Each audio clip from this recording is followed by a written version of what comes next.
سورہ نساء آیت نمبر 6 آپ حضرات کے پاس پیج نمبر ہے 153۔ اعوذ باللہ من الشیطان الرجیم، بسم اللہ الرحمن الرحیم۔ وابتلوا اليتامى حتى إذا بلغوا النكاح فإن آنستم منهم رشدا فادفعوا إليهم أموالهم ولا تأكلوها إسرافا وبدارا أن يكبروا، ومن كان غنيا فليستعفف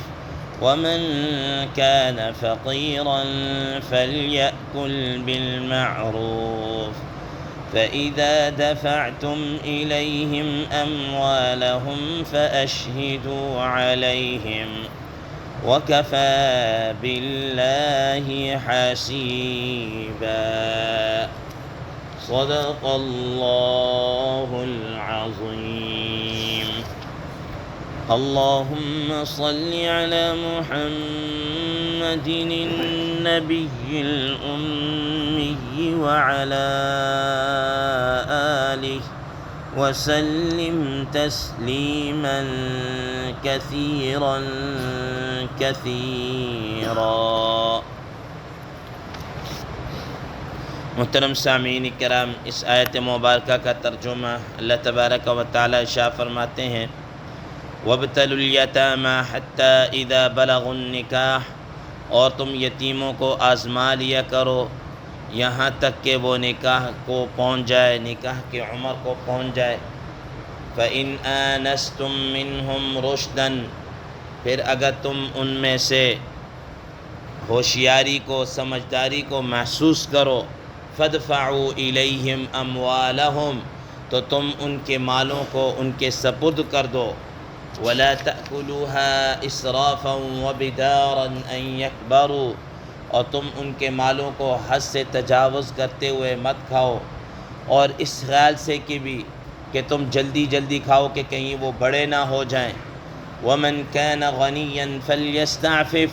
تو جو شخص مستغنی ہو، مالدار ہو، وہ اس کو چاہیے کہ وہ اپنے آپ کو بچائے، روک کر رکھے۔ ومن كان فقیرا فلیأکل بالمعروف، اور جو شخص محتاج ہو، تنگ دست ہو، اس کو چاہیے کہ وہ عرف کے مطابق، دستور کے مطابق کھا لے۔ فإذا دفعتم إليهم أموالهم، تو جب تم ان کے مالوں کو ان کے حوالے کرنے لگو، فأشهدوا عليهم، تو تم ان پر گواہ بنا لو، وكفى بالله حسيبا، اور اللہ تبارک و تعالی حساب لینے کے اعتبار سے کافی ہیں۔ محترم سامعین کرام، یتیموں کے حقوق اور یتیموں کے متعلق گفتگو چل رہی تھی۔ کل بھی ہم نے اسی آیت کے متعلق، اس کے کچھ حصے کے متعلق گفتگو کی کہ قرآن مجید میں پچھلی آیات کے اندر یہ بات بتائی کہ یتیموں کو ان کے مال ان کے حوالے کر دینے چاہیے۔ تو اب یہ کہ یہ ان کے مال یتیموں کے کب حوالے کیے جائیں، اس کے متعلق قرآن مجید نے اس آیت مبارکہ میں اصول بتا دیا کہ جب وہ نکاح کی عمر کو پہنچ جائیں تو ان کے مالوں کو ان کے حوالے کر دو، ان کے سپرد کر دو۔ اور نکاح کی عمر کتنی ہے، وہ یہاں پر جو بلغ النکاح سے مراد حضرات مفسرین کرام رحمہ اللہ فرماتے ہیں کہ جب وہ بالغ ہو جائیں، اور بلوغت کی عمر ایج وائز کتنی ہے اور علامات کے اعتبار سے کتنی ہے، وہ کل کے درس کے اندر ذکر ہو چکی۔ آج ہم اپنی بات کو آگے بڑھاتے ہوئے فرماتے ہیں فَإِنْ آنَسْتُم مِّنْهُمْ رُشْدًا فَادْفَعُوا إِلَيْهِمْ أَمْوَالَهُمْ، فرمایا کہ اگر تم بالغ ہونے کے بعد ان کے اندر ہوشیاری، سمجھداری اور تیز تراری یا کوئی اس قسم کی علامات تم محسوس کرو تو ان کے مال ان کے حوالے کر دو۔ محترم سامعین کرام، قرآن مجید میں یہاں لفظ رشد استعمال کیا ہے، اور رشد کسے کہتے ہیں؟ سمجھداری کو، ہوشیاری کو تیز تراری کو، تمیز داری کو، یہ سارے معنی رشد کے ہیں۔ اب یہ رشد، یہ تیز تراری یا سمجھداری کس ایج کے اندر آئے گی، کون سی سمجھی جائے گی، اس بارے میں تو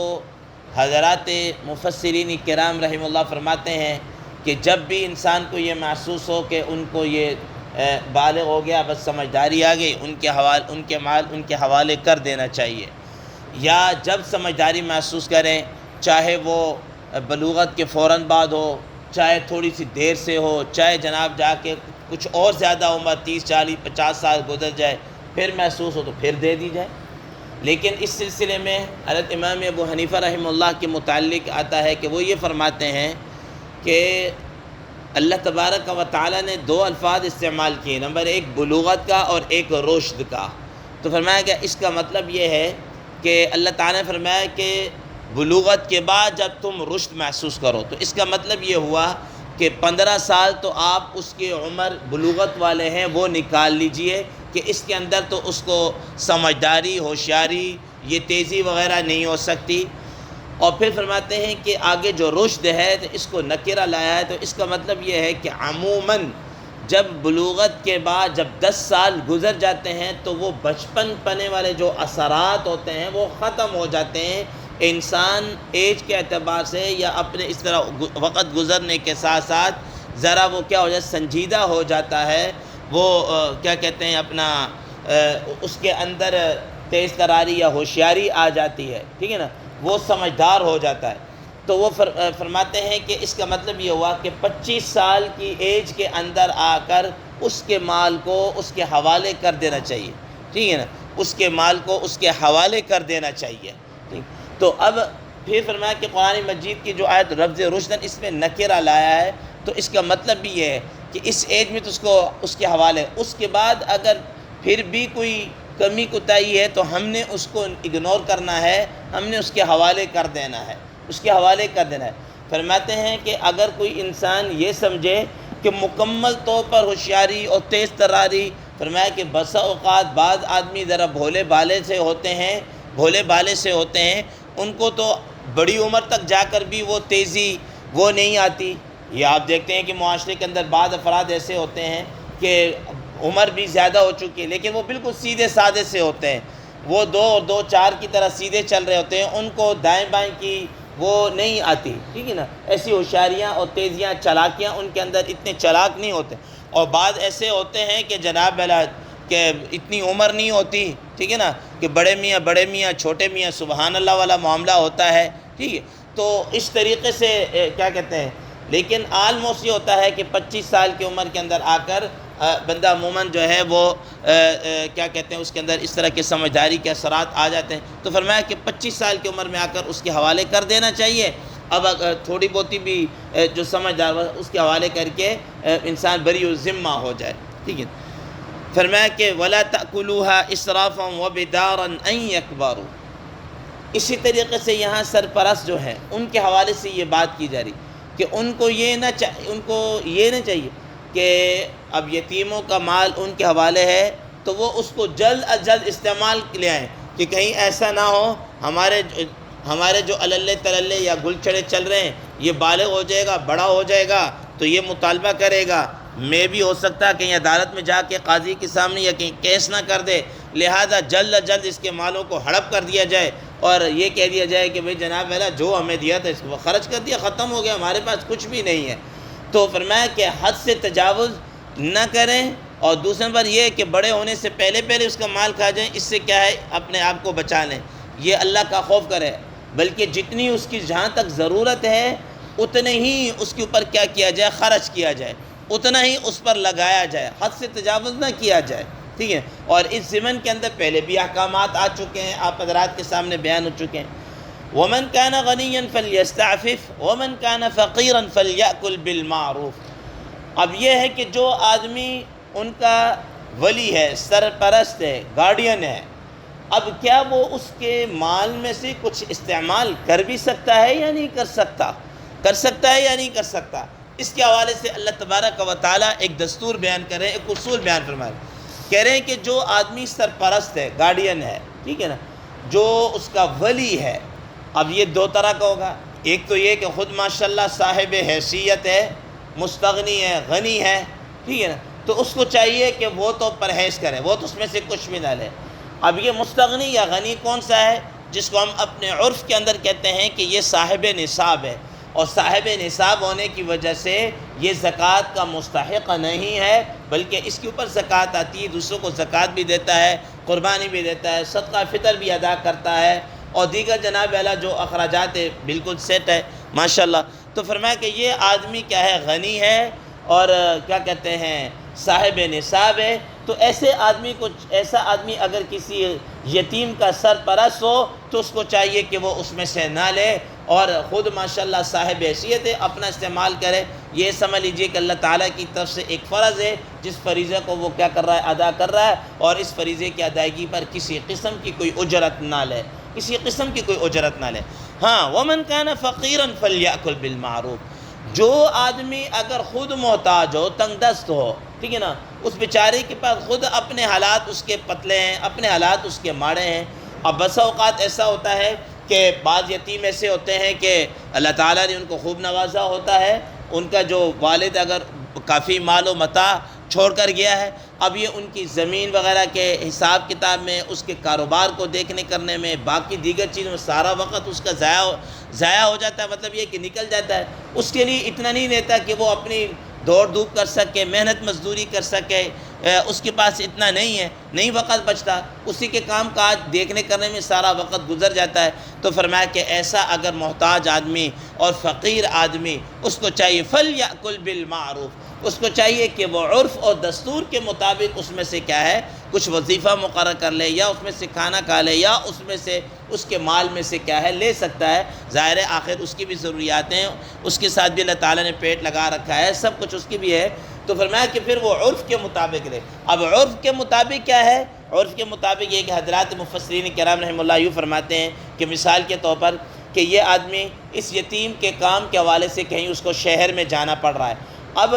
اگر یہ شہر میں جو جا رہا ہے، اگر یہ اپنے کام سے جاتا تو کتنا خرچہ کرتا، کہ رہنا بھی پڑ رہا ہے تو لا محالہ کسی مناسب ہوٹل میں رہتا، مناسب کھانا کھاتا، اور مناسب جو خرچہ مرچہ ہوتا اتنا ہی کرتا، بہت عللے تللے گل چھڑے نہ اڑاتا، کیونکہ اس کی اپنی حیثیت نہیں ہے۔ تو فرمایا کہ بس یہ اس کا مطلب یہ ہوا کہ اگر اپنے ذاتی کام سے جاتا تو اتنا خرچ کرتا، تو اتنا ہی اب وہ یتیم کے مال میں سے کیا ہے؟ لے لے۔ ایسا نہیں ہے کہ جناب اعلیٰ خود تو جاتا تو دال روٹی کھاتا، اور اب جناب اعلیٰ وہ شہر میں اس کے کام سے گیا ہے تو بکرے اور مرغے اور جناب مٹن کڑھائیاں، اور 5 سٹار ہوٹل کے اندر کیا ہے؟ مال مفت راچے گفت، ٹھیک ہے نا، دوسرے کے مال پر مطلب ہے کہ گل چھڑے اور آ رہا ہے۔ فرمایا کہ یہ چیز ٹھیک نہیں ہے، اس سے انسان اپنے آپ کو کیا کرے؟ بچائے۔ یہ ظلم ہے، یہ حد سے تجاوز کرنا ہے، یہ زیادتی ہے، اس لیے وہ دستور اور عرف کے مطابق کیا ہے؟ اس میں سے لے لے۔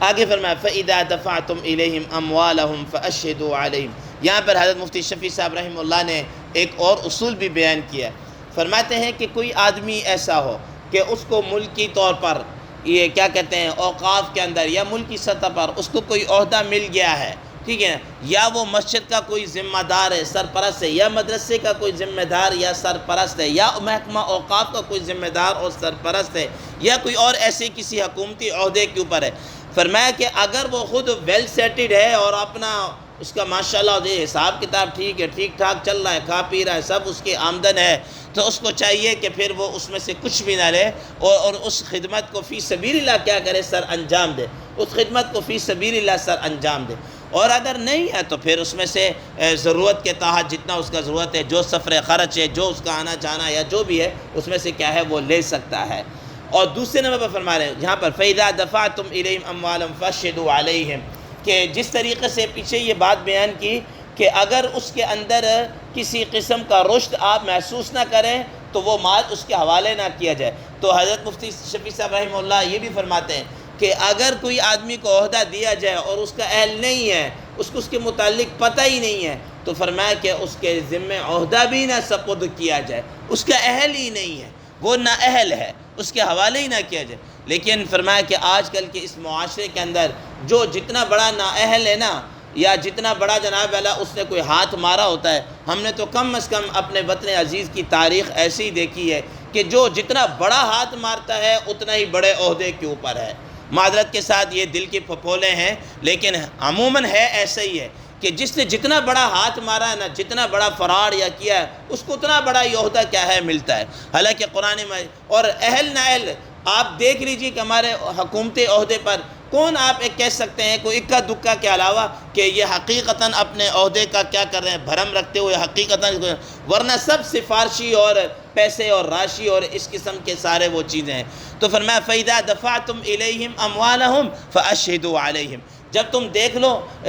یہ ساری چیزیں ہو گئی ہیں، یہ اس کے اندر تمیز، سمجھداری، عقل مندی سب کچھ آ چکا ہے، تو اب کیا کرو؟ فرمایا کہ ان کے مال ان کے حوالے کر دو، لیکن حوالے کرتے ہوئے فَأَشْهِدُوا عَلَيْهِمْ، تم اس کے اوپر کیا بنا لو؟ گواہ بنا لو کہ لیتے وقت بھی اور دیتے وقت بھی۔ لیتے وقت بھئی میں نے اتنا مال لیا تھا، پھر اس کے میں نے ان ضروریات میں لگایا، یا اس کو کاروبار میں لگایا، یہ اس کا پرافٹ، یہ نقصان، یہ سب چیزیں، یہ ٹوٹل اس کا بنا، اور آخر کے اندر بھی حساب کتاب سارا کر کے سارا اس کے حوالے کر دیا جائے، تاکہ جناب دودھ کا دودھ، پانی کا پانی ہو جائے، اور کسی قسم کی اس کے اوپر کیا ہے کوئی بلیم نہ ہو۔ وَكَفَى بِاللَّهِ حَسِيبًا، آخر میں اللہ تبارک و تعالیٰ فرماتے ہیں کہ اگر کوئی بھی آدمی اس میں اونچ نیچ کسی قسم کا غبن کرے گا کہ زیادہ کھائے گا، یا کوئی جناب اللہ 2 نمبری کر کے اس کے کاروبار یا پلاٹ کو اپنے نام کرے گا، یا اس کے اندر جناب اللہ حد سے زیادہ جاؤ گے، وَكَفَى بِاللَّهِ حَسِيبًا، کوئی ڈنڈی کسی قسم کے تو اللہ تعالیٰ تو حساب کے لیے کیا ہے کافی ہے۔ اس دنیا میں تو ہو سکتا ہے تم لوگوں کے آنکھوں میں دھول جھونک دو، لیکن اللہ تبارک و تعالیٰ کو وَكَفَى بِاللَّهِ حَسِيبًا، اللہ تعالیٰ حساب لینے کے اعتبار سے کیا ہے کافی ہیں۔ اللہ تبارک و تعالیٰ عمل کی توفیق عطا فرمائے۔ وآخر دعوانا الحمدللہ رب العالمین۔